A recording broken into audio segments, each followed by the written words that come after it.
মালয়েশিয়ার পাম বাগানের কাজ বন্ধুরা, দেখো কিভাবে করতে হয়। তোমরা যদি আসো মালয়েশিয়ার পাম বাগানে কাজে, তোমাদেরও এসে এইভাবে কাজ করতে হবে বলো।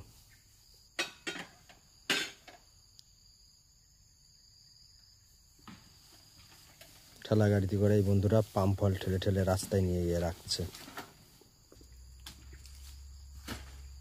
এই যে ঠেলা গাড়িতে পাম ফল তুলছে, গাছের গোড়ার থেকে সব পাম ফল নিয়ে নিয়ে ঠেলা গাড়িতে রাখছে, নিয়ে গিয়ে সব রাস্তায় রাখবে।